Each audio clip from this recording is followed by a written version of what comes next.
Good morning, good morning, good morning, good morning, good people. Yeah, you know what it is. Hard worker, scrappy, unfiltered, and sometimes unhinged football content. Hard to explain, but you know it when you see it. Doing it daily our way. I don't know what you're talking about right now. Redraft and Dynasty Fantasy Football, we got you covered. You know their defense is ranked like 31st in the NFL? NFL draft prospects and rookies? Now you know you in the right place for that. Absolutely. All right, then stop saying it. Then we're done. And prop bets with my man JRich. Count that money, man. Now wipe the crust out of your eyes, get you a cup of coffee. It's time to wake your ass up with Ray G. You honestly are making absolutely no sense and you sound silly as hell. GMGP. Good morning, good morning, good morning, good people. It is Monday, August the 7th, 2023. Y'all decided to wake y'all asses up with Ray G. Y'all know I appreciate y'all being in the building. Today, who we got in the group? I see 7 goat rings. What's happening with you, baby? 7 goat rings in the building. Good morning, good people. I need that distraction today. RIP Grandma, 77 years strong. You will be missed. I love you. Rest in heaven, rest in power. 7 goat rings is G-Mod. We appreciate you being here, my man. And prayers and blessings to you, my guy. Thank you for being here and much love, sending much love and vibes your way. Dynasty Barry in the building, Shane, Joe, Patrick Price, what's going on? Long Beach native in the building, Zach in the building, Ricardo, Jimbo. Man, we got a lot of people in here, man. What's up, my girl Joe in the building, FF Pariah, Jay Peters. Got a good crew in the building today. Happy y'all joined in. As you can see, Mrs. GQ did not like the old setup. She told me I needed to switch it back. So JRich is laughing. I see him behind the show. I'm laughing. glad you brought it up so I didn't have to. What are you laughing at, JRich? I was going to make a joke about how you hired her to be your new designer of the room. And I was going to bring it up subtly. But it's just funny because this is where you started and then you changed it and now you're changing it back. And I swear you changed it back the other way again. But it looks great. It looks great. Thank you. Looks great. She did a great job. She did a great job. Thank you. All the effort, all the work of moving the wires, the cameras, the lights. She did it all, and she killed it. It's a pain in the ass moving this. The camera, the lighting is all there. Everything is different, man. But good to be here today. We got a lot to talk about. Week 2 NFL training camp in the books. We got a lot of good stuff on tap for you today. We got a lot of good stuff this week, Jay. Last night was the debut of Destination Chill. So Scott Connor and myself, brand new show on the YouTube channel. It was only going to be on YouTube. We had a lot of people say, we don't have a YouTube. Can you please put it on the pod? So JRich, we'll probably put it up. Yeah, we'll probably put it up on the pod for those who missed it. But Scott Connor and I, every single week, right now, Sundays in the off season, we'll move it to Wednesday in season because no one's going to watch during Sunday Night Football. He and I are going to get on and just talk strategy, talk philosophy. I had an interesting episode on Untitled that dropped, and it really struck Scott, man. He said he's been thinking about this, and he's got some thoughts and some feelings about the direction of Dynasty. So we kicked that series off last night. Jay, Destination Dynasty dropped today. You've got your show Straight to the Bank tomorrow. We got 40 on Friday, Off the Line on Thursday. We got Overreaction on Wednesday. So we got a lot of good stuff on tap for everybody today. Jay, anything you want to say to people before we get into some quick little news? I want to talk a little college before we get going today, man. Is that all right? No, I think we get into it. This is, we talked about it a little bit pre-show and yesterday. I think this is a bigger story than people really realize today. But I think over the long term, it will be good for everybody. But let's dive into the massive news, Ray, that shocked the world. Maybe not shocked the world, but it was big for college football that happened last week. And it happened so fast. And I'd love your thoughts on that with the Pac-12 basically dissolving overnight. But Ray, tell the people exactly what happened and kind of your perspective on the situation with this whole super conference forming. Long story short, it's just transitioned into 3 super conferences in college. We saw Oregon and Washington leave the Pac-12, accept invitations to the Big Ten. They joined UCLA, USC. Arizona's accepted an invitation to the Big 12. So conference realignment in college football, in college sports, right? Conference realignment in collegiate sports overall. And you're already seeing a trickle effect of this, Jay. So listen, it's something I talk with Matt Bruning about quite a bit. Shout out to C2C, Campus to Canton. But I think we're definitely headed to 3 power conferences, and how this impacts rookies. I mean, Jay, we were talking about it last night. Think about how many rookies that we're drafting or we're talking about. The Zay Flowers, the Tajay Spears, Roshan John, Michael Wilson. How many of these guys were at the Senior Bowl or East-West Shrine game? I think because of this, it's going to make those all-star games even more important for some of these rookies. If all attention, you said it last night, why the hell do I need to watch anything else when I can get everything I need from the SEC, the Big Ten, and the Big who Ten. else is left, right? Like, I can just get everything from ACC, those Big 12, conferences. yeah. Yep. So it's going to be interesting to follow this, man. I think this is a much bigger deal than a lot of people think right now, and it could change the way we view collegiate sports, collegiate football, basketball in general. But yeah, super conference formation is underway right now, Jay.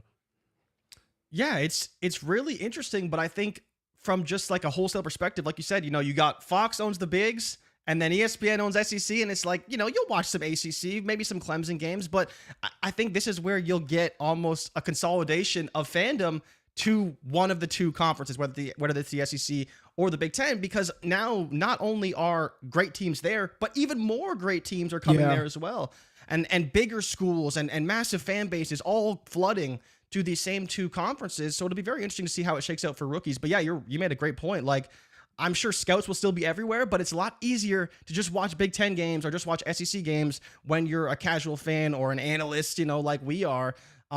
It'd be a lot harder, I think, because again, these TV deals are no longer going to exist for some of these smaller conferences, and maybe they'll all be on Apple, and maybe that's the way we watch college football in the future, which would be really interesting.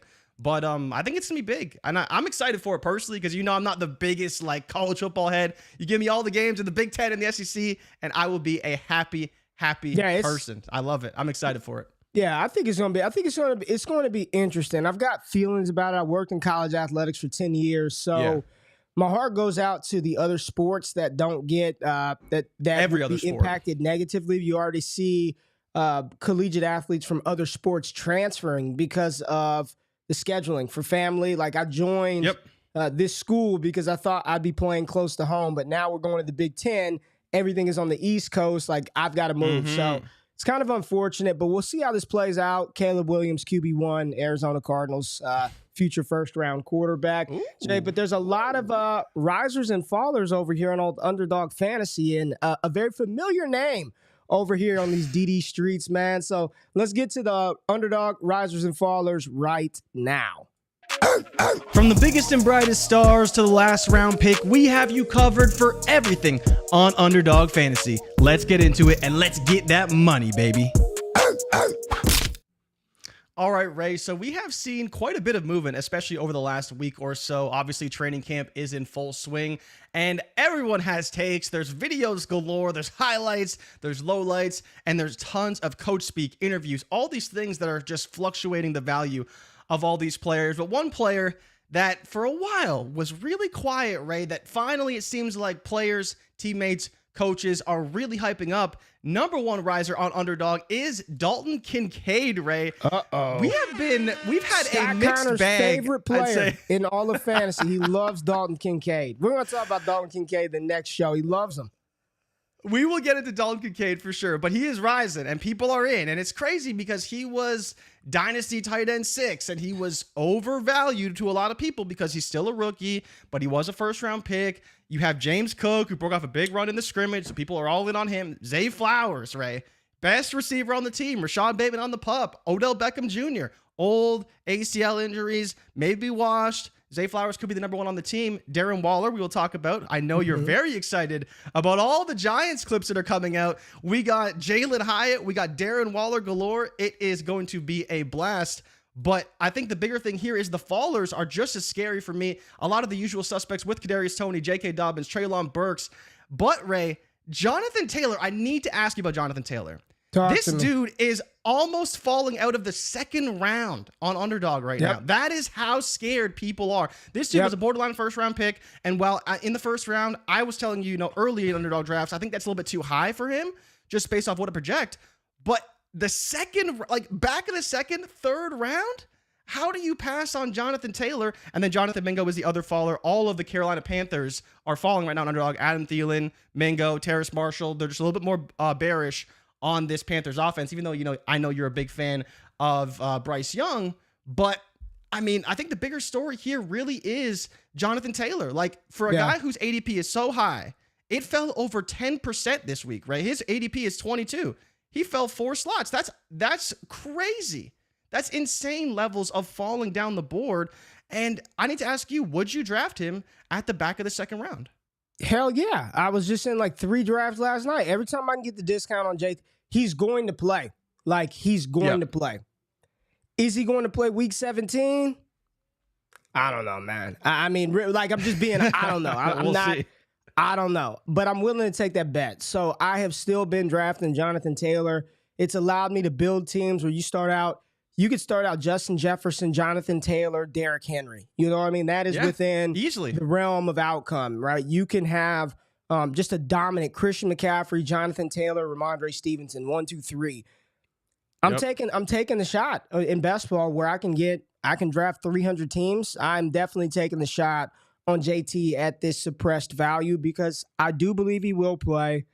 How much are we going to get? How motivated will he be because he kind of has to play? I don't know, but I'm willing to still take some shots on Jonathan Taylor based on the suppressed ADP.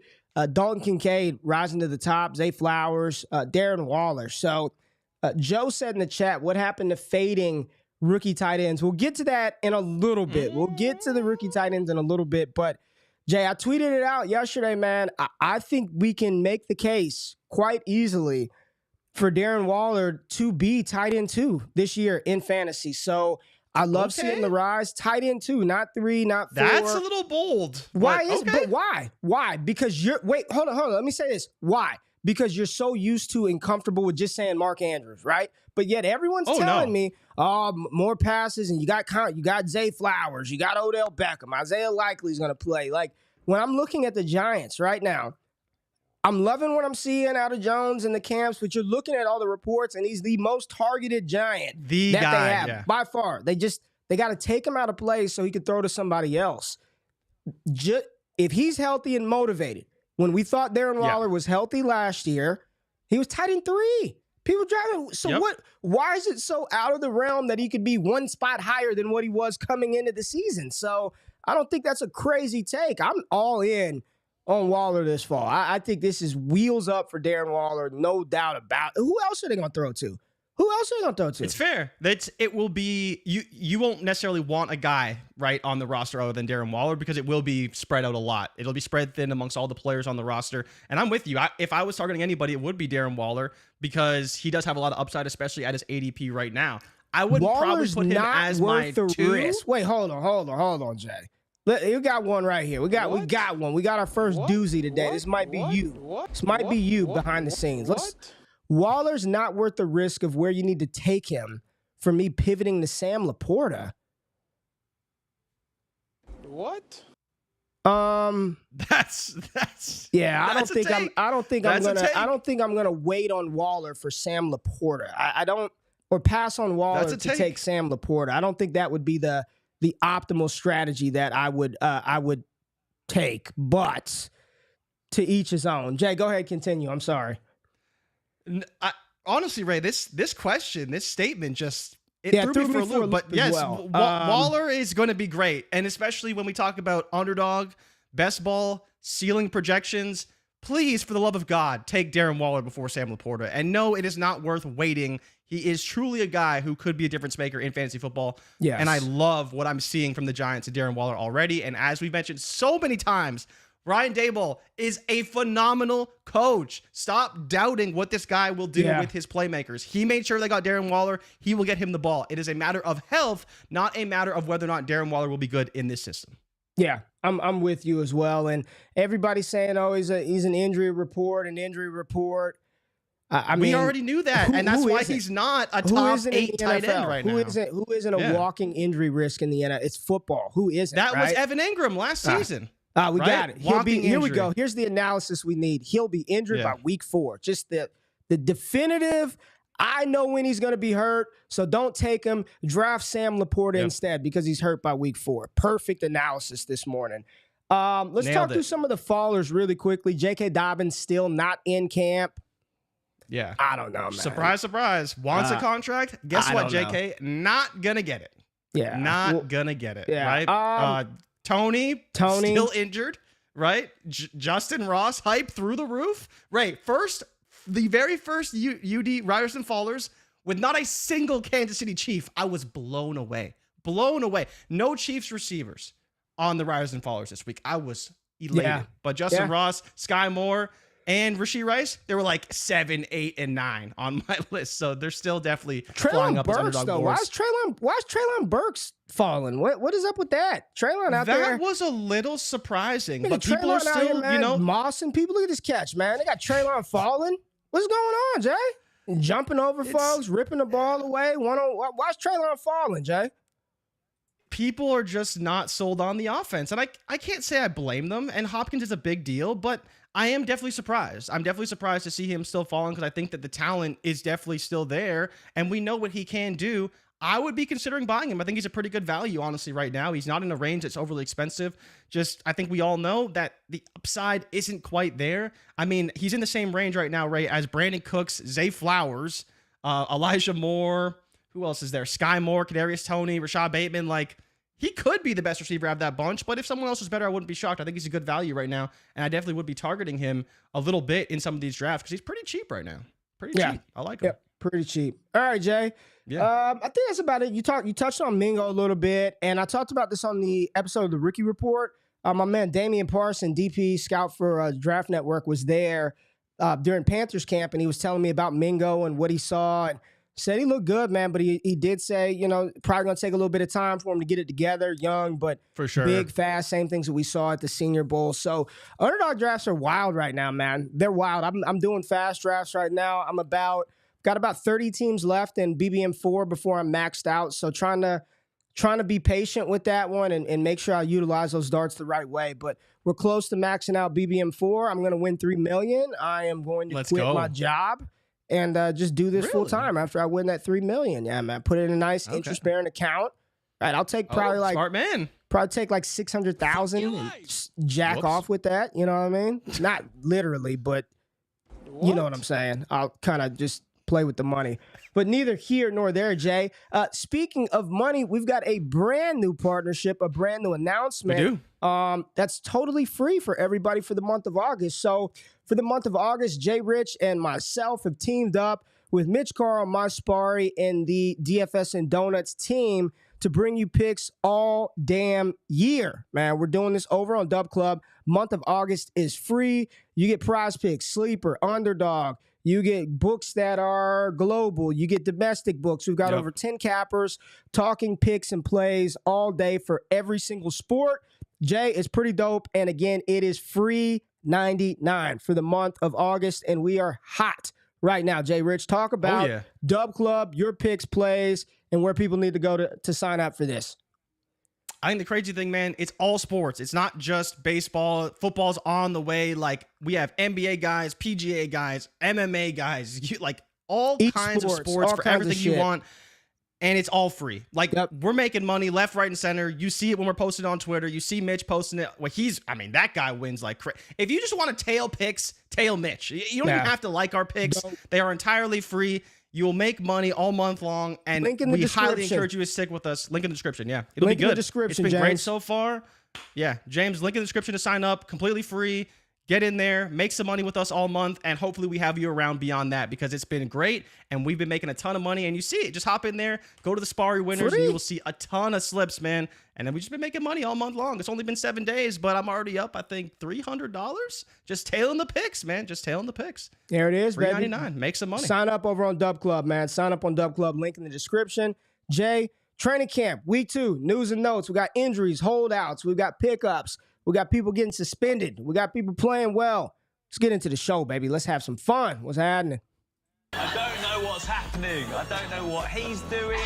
What the hell is going on? What's up? What's happening? All right, Ray. Ray, are you muted? Oh, what is going on? Why can't I hear you?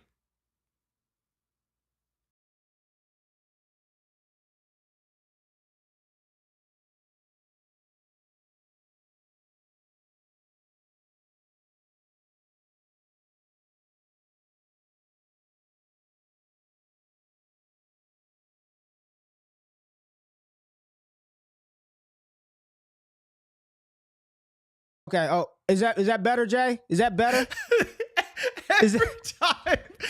Every single time, bro. Every time. This guy is always looking at me. What did you do? Blah, blah, blah. Every single time you look at me. And I'm just like, literally straight out of our drop. What is going on? Like, why don't I hear you? Can you hear me? Thing, like, it's moving. Holy smokes. Oh my God. This is why we are professionals and amateurs all at the same time. What did I tell the people last night on Destination? Hold on, Jay. Oh, just Destination Chill. I told him, I said, this is going to be a serious show because on Wake Up, all Jay and I want to do is entertain you in the morning. So there you go. All right, Jay, give us the quick hitting news and notes. What do we got? Okay. This will make for a great podcast edit. There's my cut. All right, Ray. So we have Cooper Kupp with his hamstring injury. We never talked about that last week because it did pop up. He's expected to probably hold out for a couple of weeks. I don't know whether we should be concerned.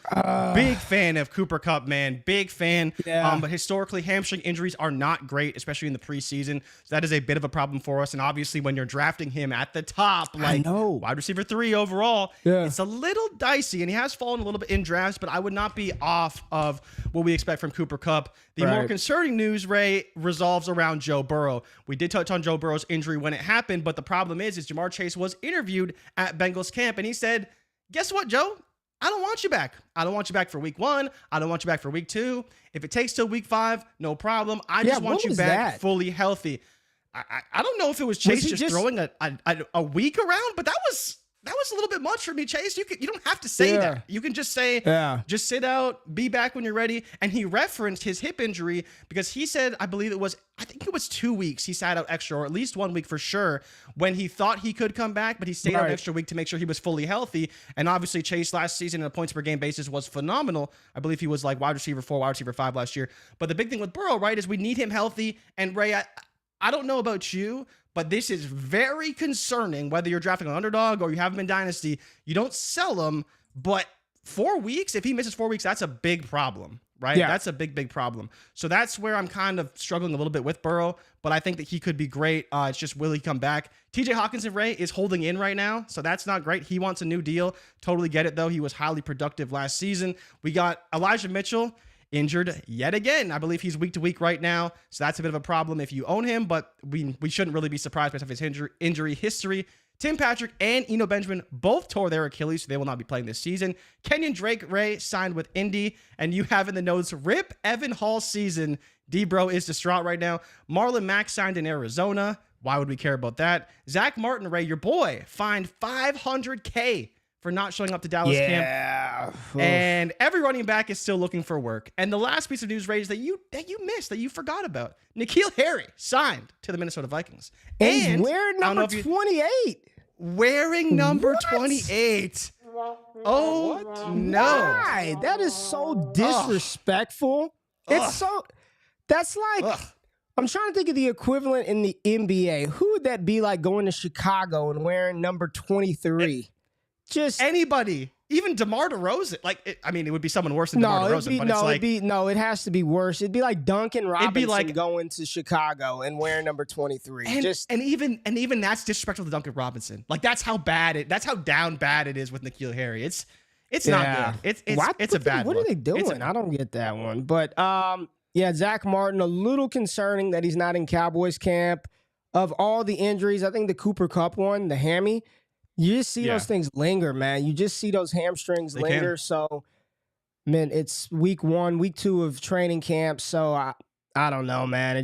I would prefer that not be a hamstring injury this early. So, hopefully things turn around as far as that's concerned with Cooper Kupp and get Zach Martin in. Kenyon Drake, I mean, it's just anybody thinking the Colts are just going to turn the backfield over to like a 6th-round rookie, you're insane. Like, you're just out of touch with football. It's not going to happen. So, it was never going to be Evan Hall season. It's just going to be RB by committee until JT is there, and then it's going to be JT until he's not, and then it'll be RB committee. So that's just what's going to happen. But we did have football this past week, Jay. We had the Hall of Fame game. The NFL season officially kicked off.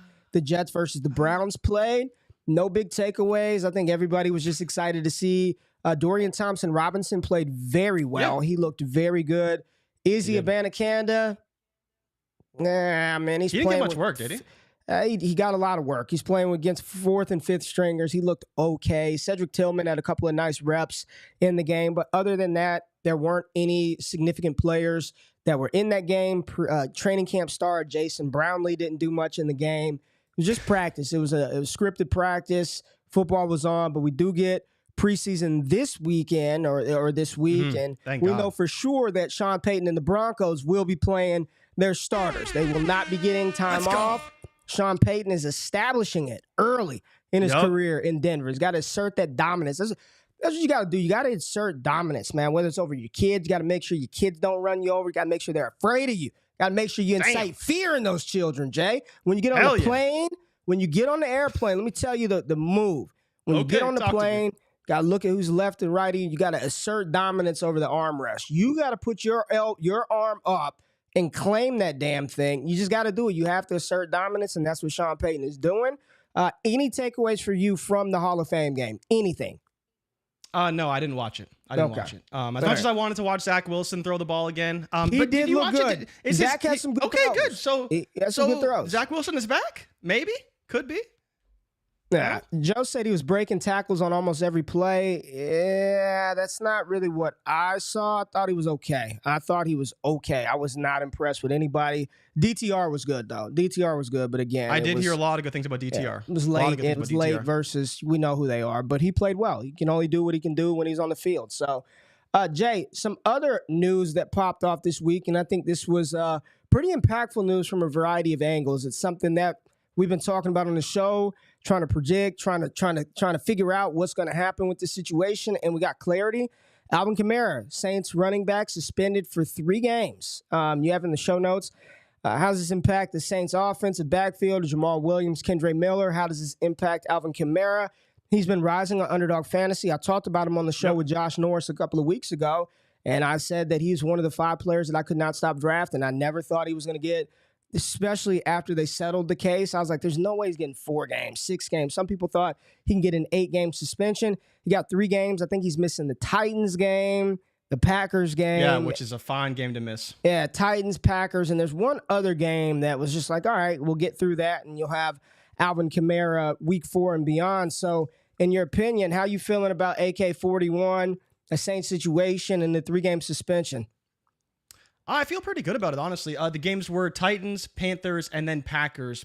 Panthers and Packers are both on the road, so I'm not really too excited about those games either. He'll be back versus the Bucs game, Ray. You know, I always get excited for the Saints versus the Bucs, but I'm not too worried about it. You know, Underhill was on it at 6 games, definitely under 6 games. He was closer to 4. And honestly, this kind of felt like a handshake agreement between Alvin Kamara and Roger Goodell. We'll give you 3 games and you're not going to appeal, right? And we'll just move on. And that was kind of my whole thought behind it. 3 games isn't bad, especially missing that Titans game is not a big deal at all. The Titans' run defense is the best in the league, so he wasn't going to do anything in that game anyways, and now you don't have to play him, which is great. But if you're on Underdog, he's obviously going to be there for the home stretch, and the Saints have the best schedule pretty much by far. And Ray, I don't know if you know this, but the Saints play, I believe, 14 of their 17 games in domes this season, and their games that aren't in domes are in Tampa and Jacksonville. So basically, they don't hit the cold all year long. And as you can see here on Twitter, Ray G showing off Alvin Kamara running that nice corner route. It looks like very good from AK. Another player that I think will just get some touches, but I'm curious how they work in Kendre, because I think he will factor in early.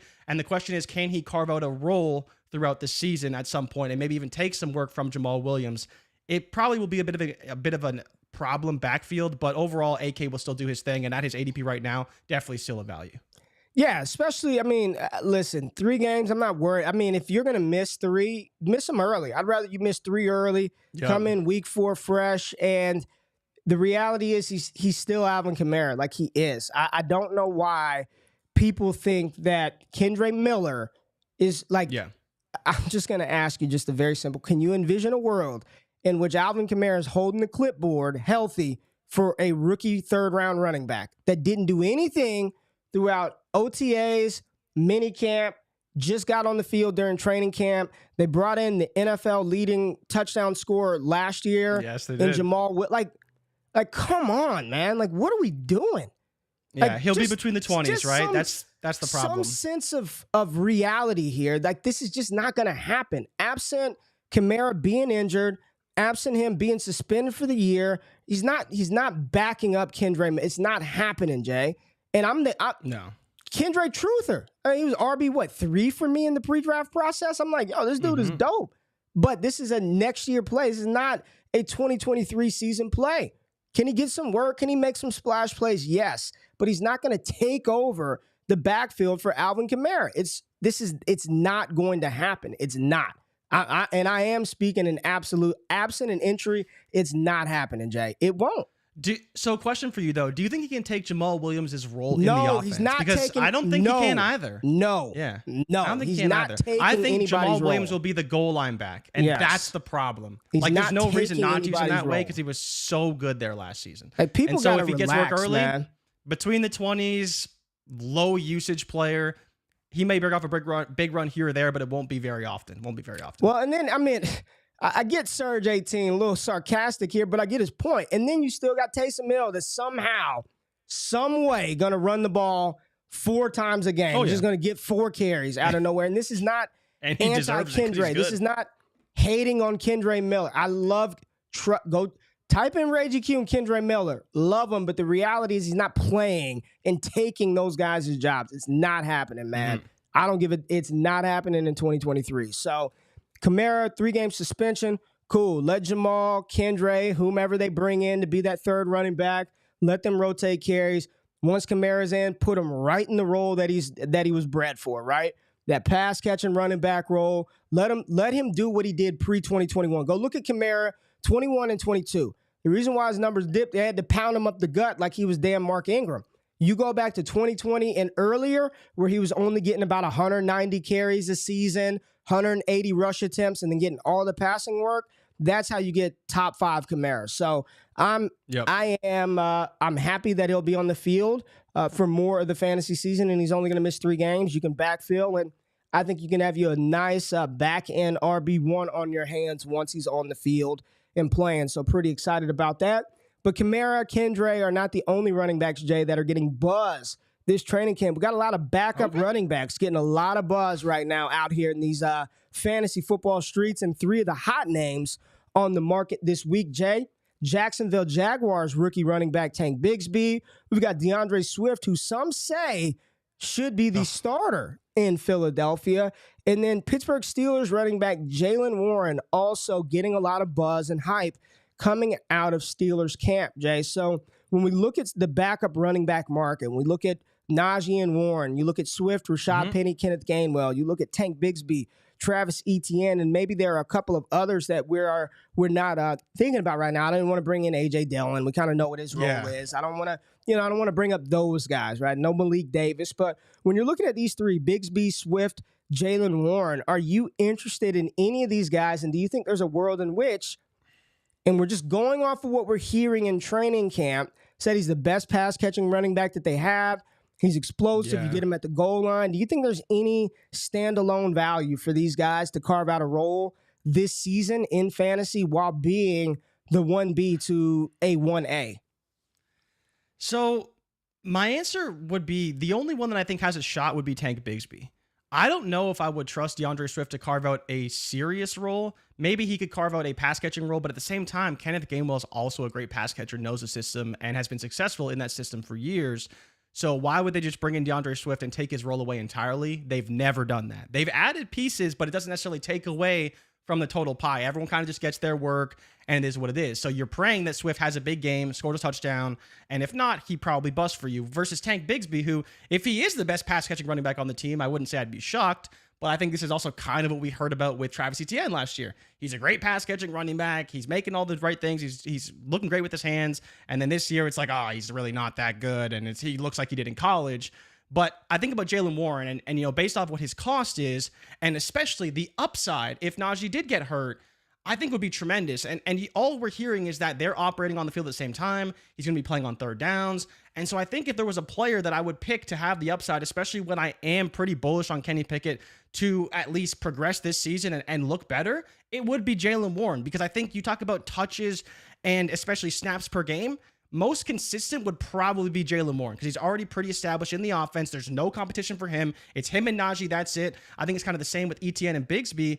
But we don't really know what Bigsby's going to do because he's a rookie. And then Swift, we have no clue how much they're going to use him. He's the best pass catching running back in camp one day, and then it's Rashad Penny's the lead, and then Ken Gainwell's still there, Boston Scott. Like, no one's going anywhere, and we can't project the snaps. So I would take Jalen Warren myself of all of them. But I think that Bigsby could carve out a role at the goal line, and if he can be the pass catching back, be pretty valuable in fantasy. But I think the problem is like ETN only caught, I believe, like 2.5 passes per game last year. So the targets were very low for ETN, even though he was explosive when he did get the ball.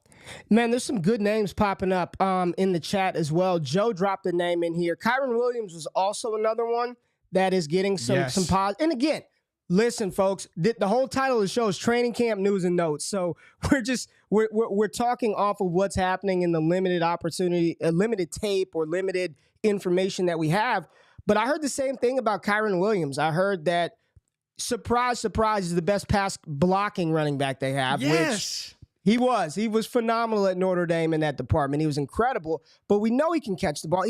It's interesting with these guys, man.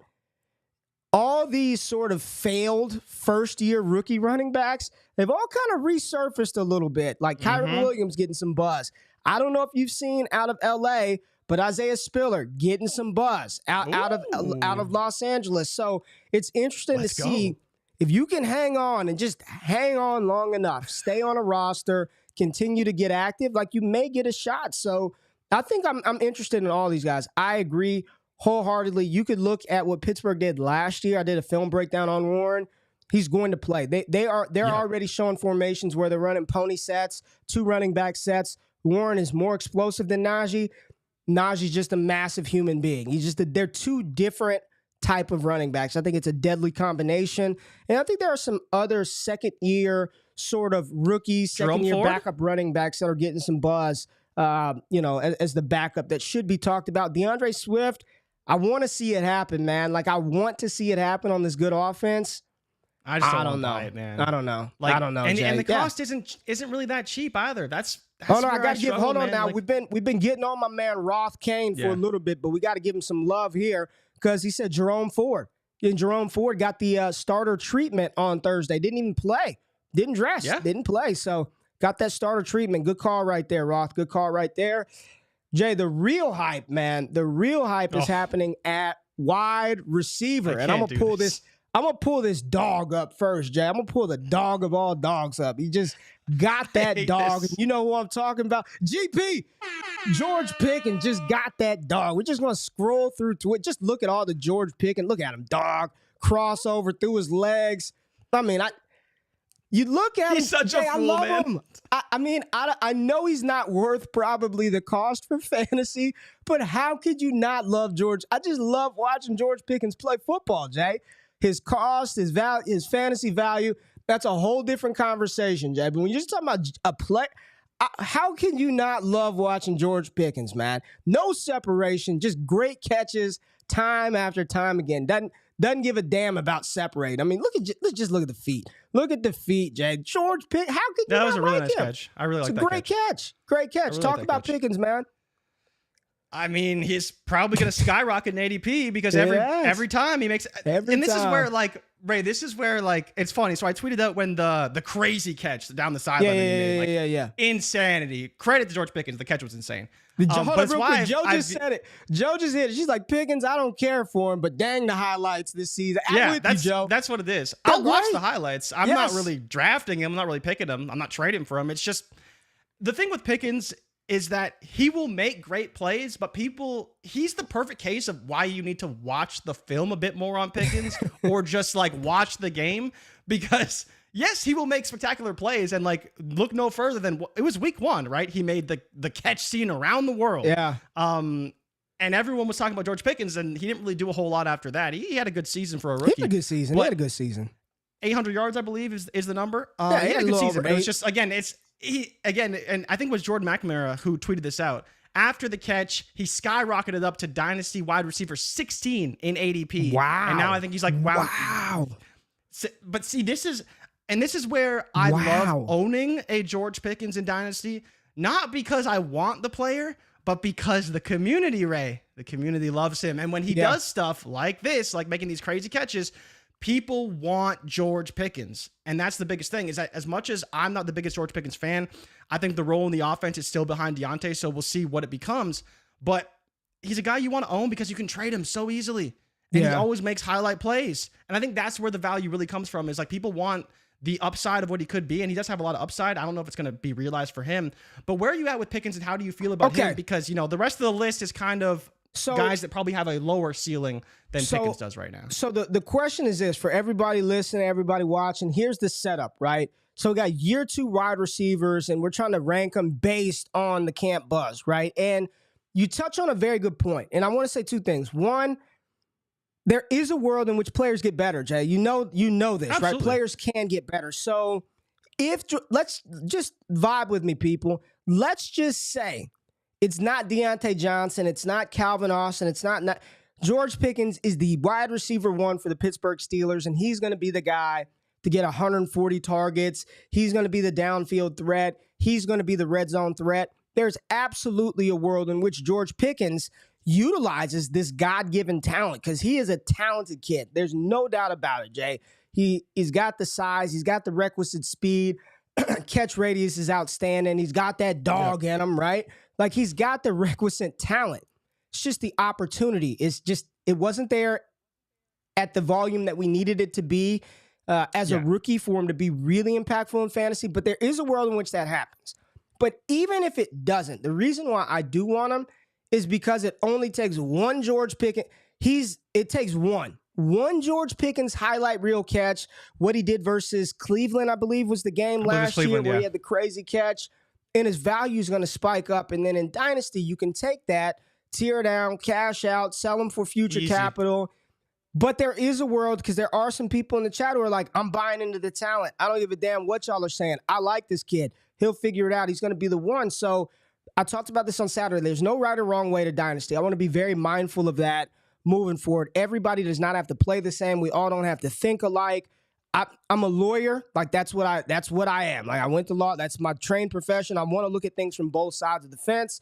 So I can see a world in which Pickens does get better. He develops into the one, and you got a dope player who the fantasy community loves. And I can also see another side of that equation, Jay, where he's just a really dope player, makes some awesome highlight catches, and never really impactful enough to where you have to have this guy on your rosters. And some of the other year 2 wide receivers, Jay, that I wanted to bring up when talking about Pickens, you got George Pickens, Treylon Burks, Sky Moore, Christian Watson. And I am going to bring out Justin Ross, because it looks like at this point he's a lock to make this roster. Everything that I'm reading from Kansas City is he is making the 53. If I had to ask you, based on what you've seen, what you've heard of these receivers, and no, I didn't include Drake London and Chris Olave and Garrett Wilson. Tier above. Yeah, we'll leave them out. Maybe I could have thrown Jahan Dotson in on this as well. Sure. We put Jahan Dotson in here. Who would you have based on what you've seen, based on the teams, based on the buzz from camp and how they're going to be integrated into these offenses? Who do you want? Pickens, Burks, Moore, Ross, Watson, Dotson. Who you in on? The guy that I would pick is Christian Watson. Again, I think he's going to be the bona fide one on the team, and I think that's probably a guaranteed 120-ish targets. I haven't looked at the offense entirely. I'm sorry, but you said imagine, Watson?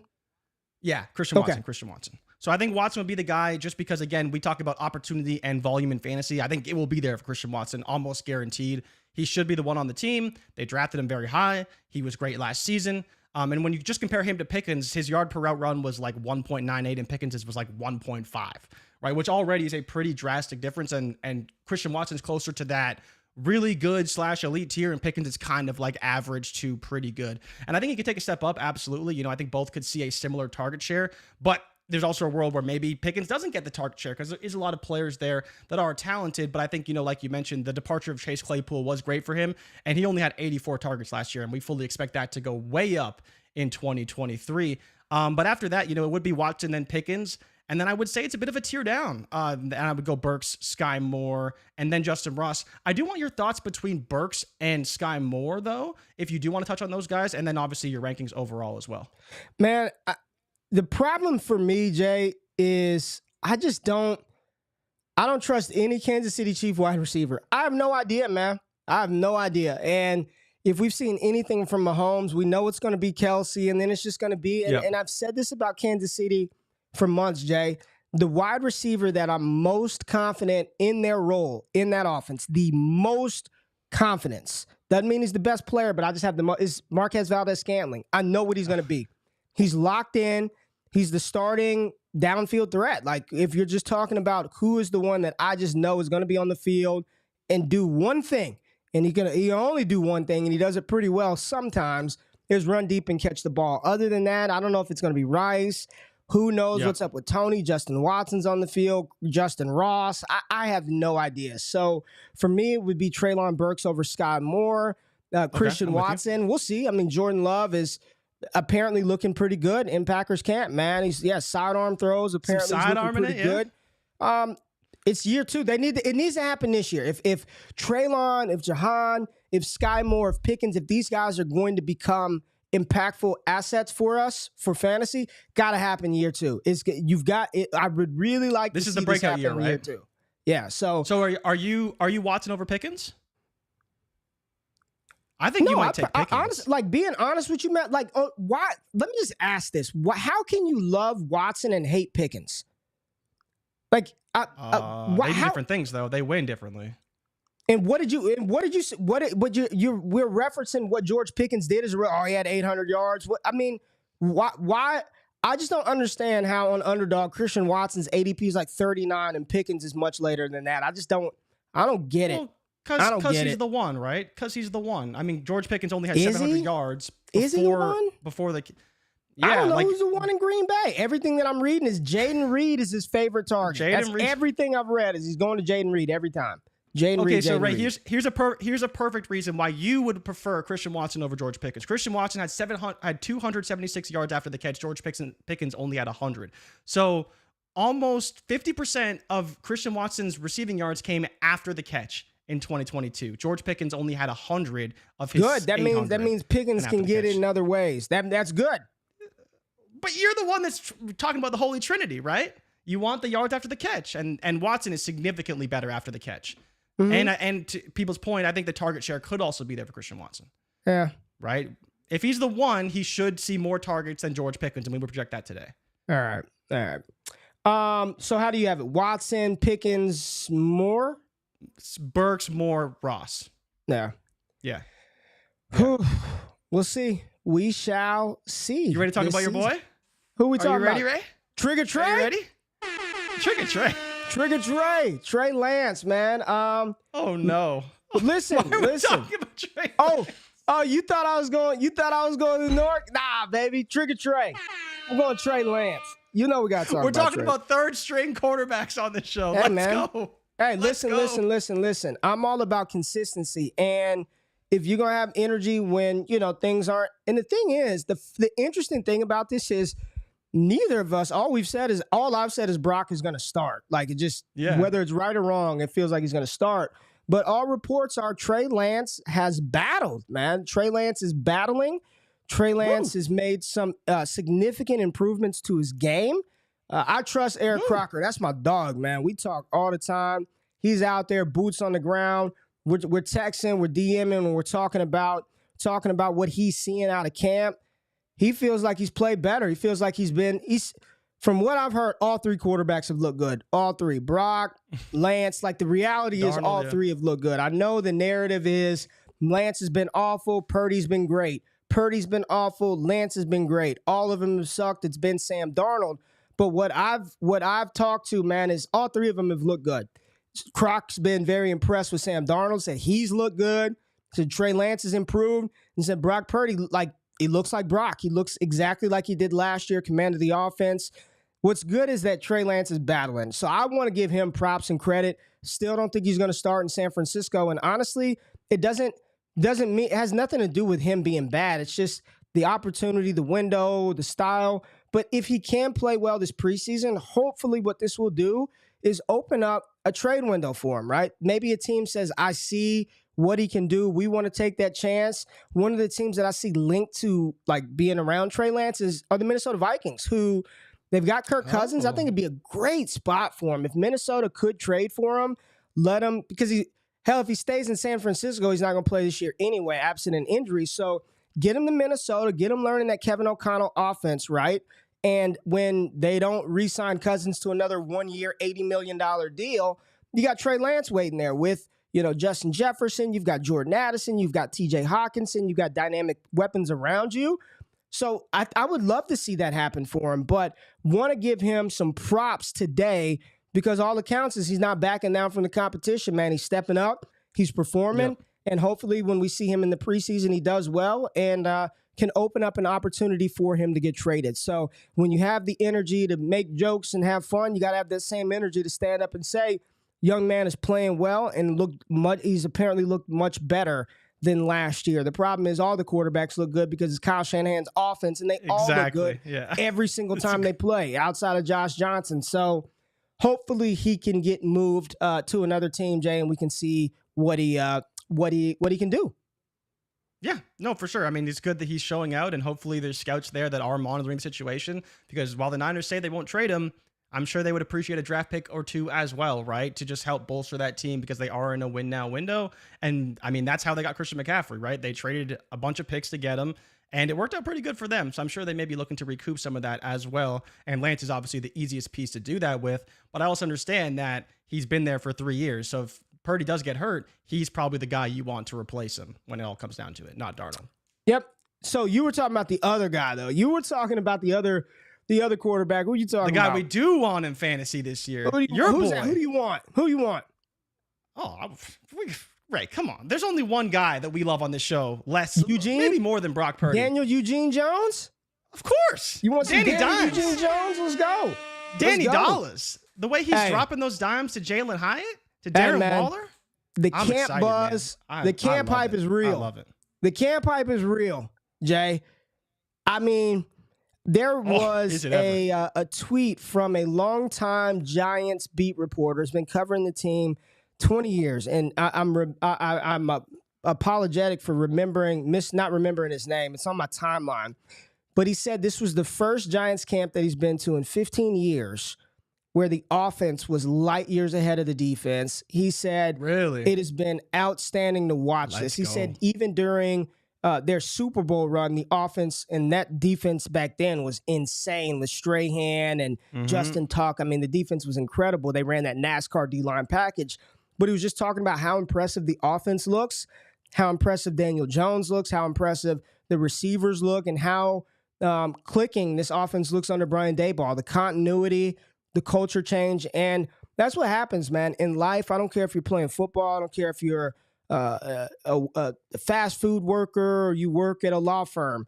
If the culture of the organization in which you're a part of is broken, if the culture is not set in place, if there's not good management and leadership at the top of the foundation, hell, even in the fantasy space, it's an absolute train wreck. So a changing culture should yield positive results. It doesn't mean it happens immediately, but I think what you're seeing out of New York is a player that, whether you liked him as a draft prospect or not, having confidence in yourself and having people have confidence and belief in you is paramount in life, dude. Like, so playing football is no different. Playing sports are no different. Jay, you see it. You're a big baseball fan.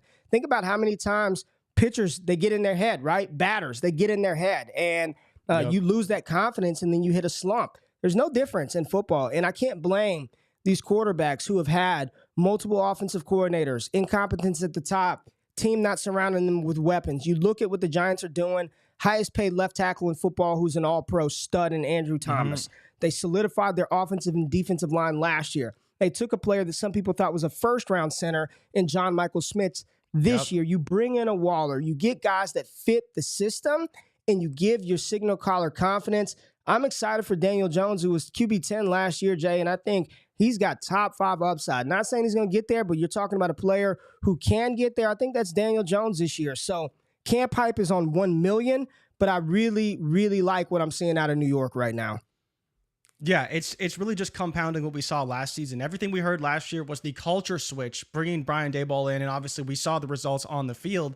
And it was a Giants team that really surprised us last season. I think we're going to see even more of that this year. People can bring up how Daniel Jones didn't throw a ton of touchdowns last season, and I get that. But again, second year in the system, an even further jump, much more weapons on offense. If they're fully healthy, they should have a complement of weapons that is actually useful and will help Daniel Jones out a lot. So I think that's a big difference as well. Yes, Darius Slayton's still there, and he was a piece on offense last year, but a lot of it was just dink and dunk to players that don't have a ton of talent underneath. And now you're bringing guys that's their specialty on top of second year in Brian Daboll's offense. And we know that he likes to utilize that slot receiver heavily. And I think that Jones will as well, on top of having a field stretcher in Jalen Hyatt and Darren Waller up the middle. I think it'll all come together for the Giants in what could be a very good season for them on offense. And hopefully that defense is a little bit better because it was really bad last season. But I think when we talk about fantasy football, all the Giants are probably a little bit underrated right now because they do have a pretty solid upside playing in a tough division where there will be a lot of big games and probably a lot of points scored on all sides. And I just want to and I saw a couple of comments. Kyle said this, and 100%, man. He said, good point. Look at T-Law as a rookie compared to T-Law in year 2. I mean, there was an article that dropped, I believe, last night on The Athletic, and it was just diving into the incompetence of Urban Meyer and how bad that situation was. And then Joe said, the best owners and managers are genuinely people persons, 100%. Like, you have to be relatable. You have to in order to be effective in life and in your career field. So excited for them for fantasy. I do think the team, Jay, I'm not expecting them to be a second-round playoff team this year. I think they're a little overrated as a team. Okay, I think they may have maybe overperformed a little bit last year, just a little bit overperformed. Absolutely. I think their line, their wins total is 6.5, 7.5 with juice to the under. I think 7.5 with juice to the under right now for the Giants. So I think the team can take a step back, but I definitely expect and hope that Jones and that offense can take a step forward. He looks very good so far in training camp, Jay. All right. Last thing that I'm going to do, Jay, and I wasn't going to do this. This is not on the show sheet. I wasn't going to do this, Jay. But this past week, there were a lot of teams that had these structured scrimmages, the most realistic training camp practice thing that you can do. We're about to start up inter-squad scrimmages, so we're going to see a little more competition and one-on-ones in the trenches specifically, Jay. But I wanted to give you, Jay, one final. I mean, I'm not going to do this again, Jay. This is it. This is your final opportunity to get this thing right because I'm just watching, Jay. I'm just doing my due diligence and in preparation for the show. And I'm seeing a lot of this. Seeing a lot of Justin Fields dotting it. That's DJ Moore right there. I mean, heaters. DJ, look at that ball placement. Great pass. Look at that.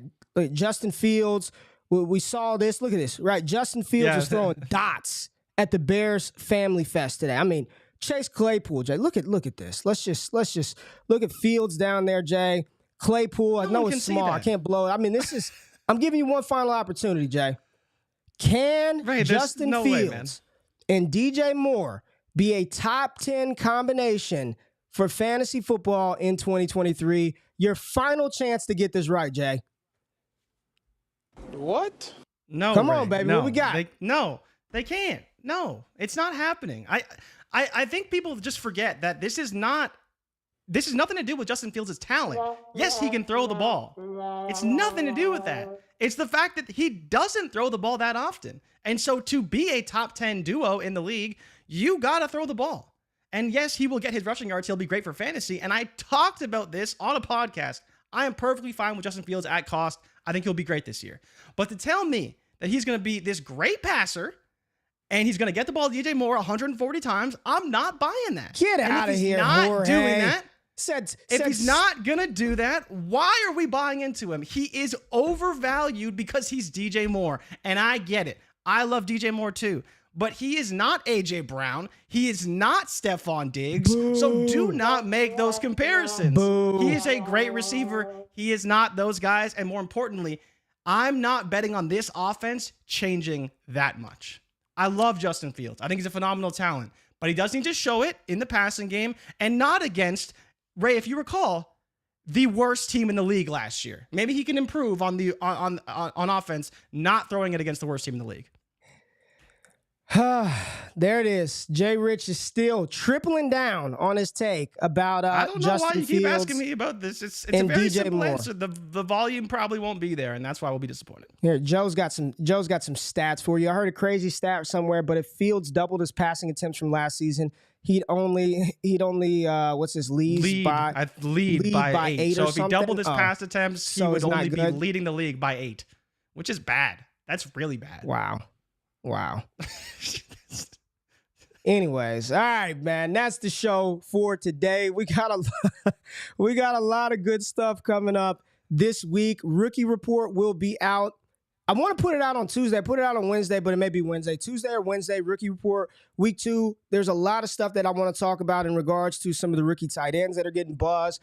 Man, they're all getting buzzed. Laporta, Washington, Kincaid, Musgrave. No Michael Laporta. Mayer. Not a lot of Mayer talk coming out of Las Vegas, but makes me sad. that'll be on the rookie report. Somebody asked me, Ray, do you think DJ Moore a top 10 wide receiver this year? What? I think that's with What? Yeah, he can get there. Not my, I'm with you. How, Yeah. Ray? How? How does he get there? Huh? How? How does he become a top 10 wide receiver? Does he have to score 12 touchdowns to do that? Because he's, I don't know how he gets there. I mean, I don't know, man. I mean, You got to catch. I need to look at some 90 stuff. passes. I don't know. We got Just some say super no. chats. Just say David no. from across the pond, our favorite Jags Let's fan. go, We got some David. super chats. Let's go. Here we go. Half for Ray only. Pick 8 players. 2 QB, 2 running back, 3 wide receiver, 1 tight end. Wearing shirt numbers 0 through 9 only. Can only pick each shirt once. JRich the same, but shirts 20 through 10. Okay, this feels like a... Are we picking jersey numbers?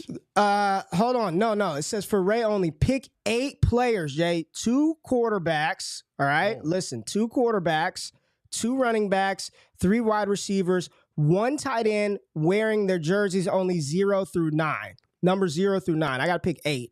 Can pick 1 each shirt. Can only pick each shirt once. This is going to be tough. There's certain jersey numbers. I don't know. I mean, I got Jefferson at 18. I can't even think of other numbers. You can't think of any more receivers. Adam Thielen, 19. I'm helping you out. Adam Thielen, 19. Adam Thielen. Ugh. Adam Thielen, No. 19. All right, let me do mine. We got to do you pick 8 got? players, right? So I got to pick 1 quarterback. So my quarterback could be Jalen Hurts, number 1. Running back, I'll take who do we take? I'll take Cam You didn't Akers. take Jamar Chase? I'll take Cam Akers at 3. At wide receiver, I will take Jamar Chase at 1. And tight end, I can only pick 0 through 9. I don't know if there's a tight end. Oh, Kyle Pitts. Kyle Pitts. I got Pitts at 8. number All right. 8. All right, your turn. Quarterback. Who you got? You can't use one. I got Allen and Mahomes, 15 and 17. I got Jefferson at 18. Running back. Gotta go running The back. only one I can think of is Kenneth Gainwell, who's 14. Yeah, Kenneth Gainwell, 14. I mean, This is fun. Saquon's in the 20s. This is fun. I'm trying to think. Wide receiver, I'm trying to think of an 11 who isn't Darnell Come on, Mooney. baby. Darnell Mooney. AJ Brown. AJ Brown is 11. AJ Brown. What is Smitty? 6. Is It's he not a yours. single- AJ Brown. All right, you got 6, yours. We yeah. got another one. For the community, again, using shirt numbers 0 through 19, 2 QBs, 3 running backs, 4 receivers, 1 tight end. Only 1 player from an NFL team. Oh my gosh, David. And only 1 player wearing any shirt number. Best unique team. I will get. Whoa, okay. All right, David says he's going to give $100. Let me read this out. This is fun. This is for the community. All right, this is for the community. David said, and I trust David. He's the one. I trust David, man. This money's coming in. Look at him. Look at his profile pic, man. He's hanging out with Jags cheerleaders. I trust him. For the community, in the Discord, you got to be in the Discord using only jersey numbers 0 through 19. 2 quarterbacks, 3 running backs, 4 receivers, 1 tight end, and each player can only come from it's 1 player from each NFL team. All right. And 1 player wearing the jersey numbers. I'll set it up in the Discord. You'll set it up in the Discord? Set it up in the Discord. I'll do a channel just for that. Okay, and set you the channel submit up. your That's entry, dope. and David can pick somebody. I like that. All right, man. All right, Jay, I got Bleacher Report today. Make sure y'all tap into me. I'm doing the top 10 power rankings, NFL teams through NFL training camp. JRich has got straight to the bank. We got Destination Dynasty, Destination Chill dropped last night. Overreaction, Off the Line, 4D, Untitled. Got a good lineup this week. Rookie report dropping on Wednesday. Jay, anything you want to say to people before we get out of here today? Link in the description. Sign up for our Dubclub, baby. Fuck your life. Count that money. Count that money, baby. There it is. And we are very soon, 3 days a week. Not next week, but the week after. Very soon. Because I got vacation this week. I'm going on vacation this week. Because your birthday. People got to remember your birthday. It's my birthday at the end of the month. Yeah, all that stuff. Yeah. All right, man. Good show. Good show. We appreciate everybody being in the building. Make sure you go get that $100 from David. You got to do the do the challenge in the Discord, and I'll be giving away some free Discord memberships later this month because I just want people to join the community, man. I'm trying to just build a dope community. So if you've been on the fence thinking about DD, money's a little funny, I'm telling you, it's a dope community. Hit me up in the DMs. We'll see if we could get you guys logged in to kind of check it out for a month. See if you want to join. There's some good stuff happening at DD. Appreciate everybody being in the building today. Y'all have a great week. Make it great. Go do great things. Be blessed, and we'll see y'all next Monday. We love you. We out. Peace. Before y'all close off of the video, I just want to say thank you for checking out the content on Destination Devy. Really appreciate every single view that we get. And the only thing that I ask is that you hit the thumbs up button, like the content, subscribe to the channel, and if you can, comment below for the algorithm. Really helps the channel grow. Now, if you want more exclusive access to me and the entire Destination Devy team, patreon.com/allgas gives you that access. Now, if your money's a little funny, we do have free content for you. Make sure you subscribe to the All Gas newsletter. There's a link in the description of this video below, and subscribe to the Destination Devy podcast radio feed, where we got all types of shows hitting airwaves every single week. Now y'all can get out of here. I appreciate y'all tapping in. It's All Gas all the time. I love y'all. I'm out of this thing. Peace.